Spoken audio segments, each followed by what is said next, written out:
E vamos a mais uma questão, né? A gente viu essa questão anteriormente, né? Eu resolvi o item A, mas vamos relembrar ela. 1. Determine o menor inteiro x que devemos multiplicar o termo 504 para obtermos um cubo perfeito, né? Essa aqui ficou pendente e aí eu vou fazer nesse vídeo agora. Então vamos lá. Um cubo perfeito, né? Tem expoentes múltiplos de 3. Daí eu vou colocar expoentes 3 aqui, devido às condições que estão aqui fatorado 504. Então 504 eu vou multiplicar por um valor x, né, o menor possível, e logicamente, né, eu vou fazer essa divisão, né, que é a operação inversa. Esse aqui vai passar dividindo, e quando eu passo dividindo, né, aqui vai sobrar nada, aqui vai sobrar um 3, né, um 3 aqui em cima, que vai sobrar um 7 ao quadrado, né? Aí você sabe, né, que 3 vezes 49, você faz aqui a conta, dá 27, e 3 vezes 4, 12, com 2, 147. Aí você tem esse valor para x. E o item A deu 14, a gente lembra, né? A gente viu aqui, quando é um quadrado perfeito, beleza? E aí deu 14. E aqui, nesse caso, deu 147 para ser um cubo perfeito. Sendo, aqui você tem a raiz de x menos 2 raiz de x mais 1. Essa raiz cobre tudo. Calcule o valor numérico de E para x igual a 0,09. Ao invés de você fazer começando por isso, né, jogando no lugar do x, eu aconselho você fatorar o máximo possível. Sabendo que esse x é maior do que igual a zero, temos que x, né, eu vou usar essa propriedadezinha, que parece besteira, mas não é. Aqui eu vou substituir esse x por esse raiz de x ao quadrado. E aí o que vai acontecer? Você vai lembrar, esse aqui, ó, lembra o que para vocês, né? Lembra daquela formulazinha. Ao quadrado menos 2ab mais b ao quadrado. Isso nada mais é do que a menos b ao quadrado, né? O que seria o meu a, né? Vou pegar aqui uma tinta diferente, vou pegar azul. O a seria o raiz de x e o b seria 1, né? Então, substituindo aqui, teremos o que? Raiz de x menos 1 elevado ao quadrado. Então, isso aqui tudo, né, é equivalente a isso aqui, né? E aí, fazendo aqui a substituição, sabemos que isso aqui é um módulo de raiz de x menos 1. E agora, professor? Agora substitua o x. Substituindo o x como 0,09, sabemos que isso, em fração, é 9 sobre 100, né? Ah, professor, por quê? Porque a gente conta aqui, ó, quantidade de casas depois da vírgula. No caso vai dar 2 zeros, e aí vai dar 100, né? Uma divisão por 100. Então, raiz de 9 sobre 100, raiz de 9 é 3, raiz de 100 é 10. Então fica 3 sobre 10 menos 1. Aqui o que eu aconselho, né? Você transforma, você repete o 3 sobre 10 e manipula o número inteiro para ser um número que tem o mesmo denominador. No caso, eu vou colocar 10 dividido por 10 para facilitar a minha vida. Transformei 10 dividido por 10 é 1, né? E aí eu consigo fazer essa conta aqui, repetindo o denominador e subtraindo os numeradores. 3 menos 10 dá menos 7. O módulo de um número negativo vai dar ele positivo. Então, 7 sobre 10, que por fim é 0,7. Questão 3. Simplifique a seguinte expressão. Aí você tem essa expressão enorme, né? Isso lembra o quê? Lembra uma outra fórmula, né, que a gente viu durante o decorrer desses casos, né? Esses casos aí de fatoração. Ó, aqui você tem a ao cubo. Aí depois é o termo negativo, né? Que sempre vai alternando, né? Então aqui você tem 3 ao quadrado vezes b, aí depois fica positivo, né? Mais 3. Vai diminuindo o grau do a e vai aumentando do b, né? E menos, ó, veja, sempre revezando no negativo, menos b ao cubo. O que seria o a nessa situação, né? O a seria o x e o b seria 1, né?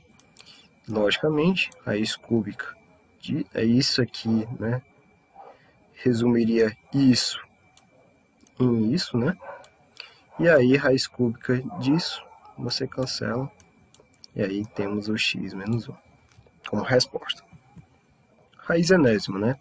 De modo geral, dado o número real não negativo a e um inteiro positivo n, representamos a raiz enésima aritmética de a por raiz enésima de a, né? Que é esse símbolo. Onde o radical é isso, né? O índice é o n e o radicando é o a. Observação: quando o índice é 2, não precisamos escrevê-lo, né? Então, mesma coisa se aqui for 2, a mesma coisa sem, né? Então é bastante interessante você saber disso. Assim como na raiz quadrada aritmética, para qualquer outro valor par do número positivo n, teremos duas possibilidades para a raiz aritmética. Por definição, escolhe-se o valor não negativo. Devemos então considerar dois casos para o radical raiz de n. Você tem o primeiro caso, né, que é quando o n é par, e temos o segundo caso, que quando o n é ímpar. Então, quando raiz enésima de a é igual a b, então se somente se o b elevado a n é igual a a. Mas isso quer dizer o quê? Quando o b é maior ou igual a zero e quando o a é maior ou igual a zero. E o raiz enésima de a não pertence aos reais se o a for menor do que zero. Aí temos exemplos, né? Raiz quarta de 16 é 2, porque 2 elevado a 4 é igual a 16. Sendo que você percebe que 2 é maior ou igual a zero. E raiz quarta de menos 16 não pertence aos reais, né? A gente percebeu porque recai nesse caso, porque esse a aqui no caso é menos 16, é menor do que zero. Segundo caso, se o n for ímpar, né? A raiz enésima de a é igual a b, se somente se b elevado a n é igual a a, onde o b é maior ou igual a zero e a é menor ou igual a zero, né? Maior ou igual a zero. E raiz enésima de a é igual a b, se somente se b elevado a n é igual a a e b é menor do que zero, se a for menor do que zero, né? Então temos isso. E operações nos reais, né? Introdução. No universo dos números reais, nem tudo é racional, inteiro ou razão de inteiros. Muitas vezes nos deparamos com situações problema envolvendo operações com os números irracionais. Por exemplo, para dar sustentação a um portão de madeira de 1 metro de altura por 3 metros de comprimento, necessitamos colocar uma ripa na sua diagonal. Então vamos ver aqui essa situação, né? Aqui você tem um portão de 1 metro de altura e você tem 3 metros de comprimento. Lógico, se a gente calcular a sua diagonal, vamos adotar o que? O teorema de Pitágoras. Então, d ao quadrado vai ser 3 ao quadrado, né? Mais 1 ao quadrado. Somando isso, dá 10, né? Então, d, por sua vez, vai ser raiz de 10. Usando o teorema de Pitágoras, né? Como eu fiz. Se dispomos de um pedaço de madeira que está jogado num depósito de coisas velhas, ocupando exatamente a diagonal de uma caixa de forma cúbica de 2 metros de aresta, precisamos saber, esse pedaço de madeira dá para ser aproveitado no portão? Em outras palavras, a diagonal da caixa é menor que a do portão? Se for, não serve. Então aqui, ó, vamos analisar. Se eu pegar aqui essa caixa, né, eu vou desenhar aqui uma caixa, pessoal. Ah, tá muito feia essa caixa. Mas não importa. Tô fazendo aqui, tô tentando me esforçar aqui para vocês entenderem. Aqui, ó, você percebe que tem essa diagonal aqui. Essa diagonal aqui. Perceba que é 2 metros aqui a altura, né? Lógico. Aqui é a diagonal.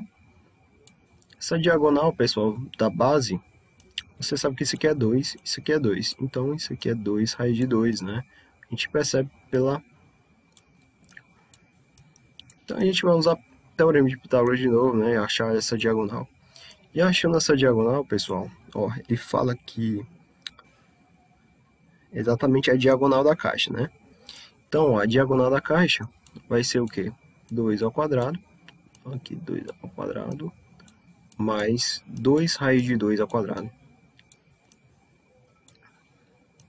Se eu fizer aqui as contas, aqui vai dar 8, né? Aqui 2 ao quadrado é 4. Raiz de 2 é 2. Então, 4 vezes 2 é 8. Aqui vai dar 4. Então, diagonal vai ser a raiz disso, né? Então, a raiz de 12. Passou, né? Vai servir? Pode ser que sirva, né? Que ele fala que se for menor que a do portão, não serve. Mas se for maior, serve, né? Eu acho que vai servir. Para solucionar problemas como esse, necessitamos realizar operações não só com números racionais, mas também com números irracionais. Um outro exemplo que poderia ser construir um reservatório, 2 reservatórios de forma cúbica. Então vamos aqui, desenho aqui um reservatório. Opa, que reservatório feio. Pronto, a forma cúbica. Tá muito feio, tá mão livre, né, pessoal? E aqui, ó, uma aresta interna. O que é aresta interna? Se você pegar um reservatório, né, ele tem uma parede. Então, isso aqui é uma... Vou fazer um cubo dentro do outro, né? Isso aqui seria uma parede interna. Só um exemplo aqui para vocês entenderem o que ele está falando. Isso aqui, ó, tem um reservatório. Essa parte vermelha aqui vai ser encher d'água, né? E ele tem o que, ó? A aresta igual a raiz de 10. Então, o volume é a raiz de 10 ao cubo. Isso dá o que?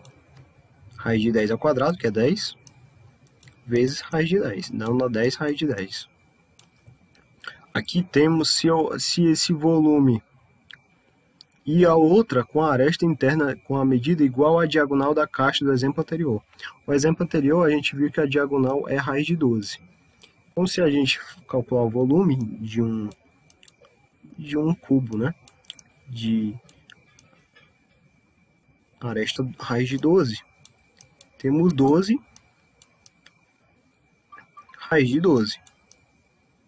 Então, raiz de 10 é 3, vamos supor que eu vou botar 3,1, né? Só um exemplo, vezes 3,1 vai dar 31 metro cúbico, que é exatamente 31 mil litros. E aqui você tem 12 vezes 3, sei lá, 3, um exemplo. Essa é uma aproximação de raiz de 12, né? Que eu não sei esse valor exato.